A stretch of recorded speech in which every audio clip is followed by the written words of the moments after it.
What's up, guys? You guys may have heard there was a cute little tweet that popped up in the website formerly known as Twitter. It's something surrounding everybody's favorite author. You know, a person, a lady who really put out a beautiful fantasy magic story, what have you, just released it out into yonder, and the kids, they watched it. The kids, they were fascinated. It was a beautiful world, one where magical things could happen. And then this person, like, years later went on to say very transphobic things, and you know, just an all-around turf, saying some pretty heinous things, for sure.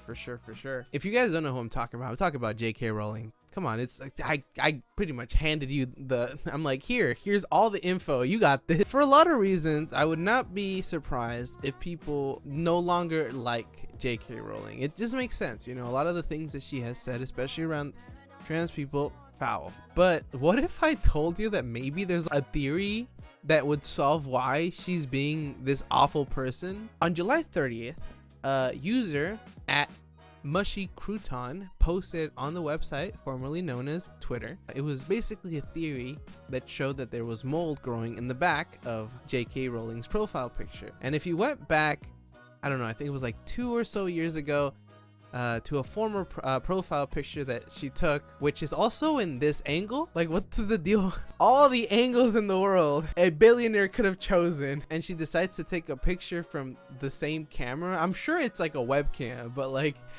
couldn't she have done better? If you go back 2 years, you could see that the mold was still kind of present, but it was much smaller. So the theory goes that her being in the presence of black mold all the time has caused her to become irrational or behave in a way that she previously might not have, which I'm 100% with you on this being an absolute reach. I'm no fool, but I like to pretend, because that's when shit gets fun, you know what I mean? That's why we play pretend. So let's play pretend. What if they're right? Because black mold does, to some extent, have the ability to affect like your behavior. Most definitely not to this extent, but let's pretend. What if it did? We just solved the transphobia for a person, you know? just send someone in to cut out that black mold and she'll be as good as new. Of course, people instantly went to White Knight for the billionaire, and they started going off about how, you know what, it's just a distorted wallpaper. That's really all it is. Honestly, not only does it not make as much sense, but it's such a boring answer that I don't even want to believe that's true. And also, there has been no lack of comparisons to video games like Resident Evil. She's Patient X, everyone, or she's Patient Zero. She's gonna be the reason that everybody in the planet becomes a zombie. Somebody get her, stop her, put her behind bars. We have to study her. We have to stop this before it spreads to the masses. Overall, there are health effects of black mold, but those are usually more down to like respiratory issues, neurological symptoms, etc. To be clear, there is no evidence that supports the idea that mold could change someone's personality or views, especially not to this point. But again, I think part of it might be people trying to find a reason why an author that wrote a book that had such a huge impact on your childhood, because to my understanding, for a lot of trans people, the Harry Potter universe was something that made them feel welcomed. And I think when she came out and started being very openly transphobic, I think it really messed with a lot of people's heads. So maybe it like, that's part of the reason why, like, they're trying to think like, oh, maybe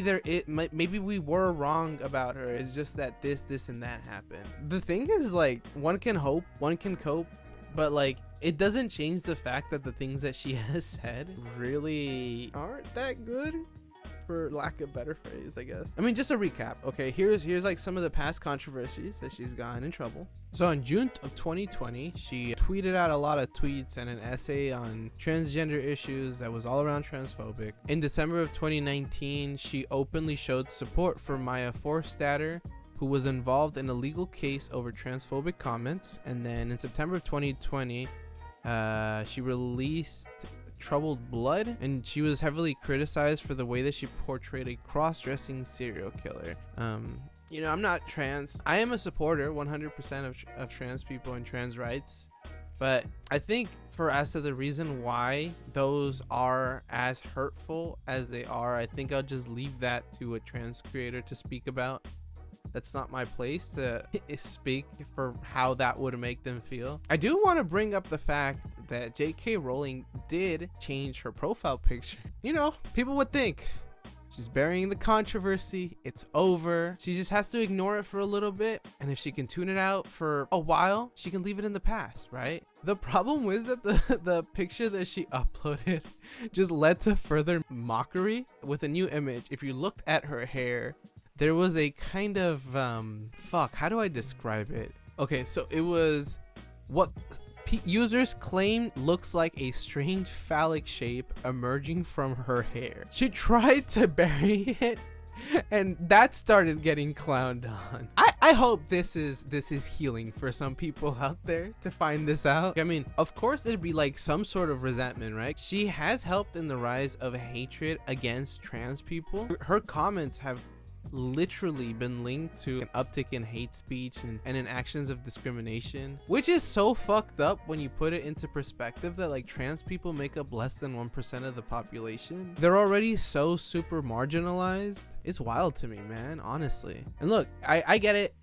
This frustrates you, so the only way this shit is ever really gonna stop is if we're more vocal about it, you know. So if you have a chance, go out there, go protest, you know, protest however you can. Show these people that this kind of shit is not okay. In the meantime, like, don't let all the shit that's constantly going on fucking bury you. Have fun wherever you can. Try to see any light, no matter what you have to deal with or face with. Like, for example, now we have this whole story of J.K. Rowling and Voldemort. Let's all get together and hope in the deepest parts and crevices of our heart that getting rid of the mold in J.K. Rowling's apartment will fix her transphobia. And in the meantime, let's look forward to her up-and-coming book, J.K. Rowling and the Curse of the Black Mold. So I'm trying to figure out how to make my videos lighthearted or more lighthearted. I have a tendency of picking out topics that are pretty like dark, brutal, depressing, and I don't want to put that shit out for you guys. I want to make you guys laugh. You know, I want you guys to have this feel like maybe like a safe space and stuff like that. So let me know what you guys think down in the comments, that kind of stuff. I'm still trying to figure how I want to do things and how I want to schedule things in my life to make making the videos actually something I can do consistently.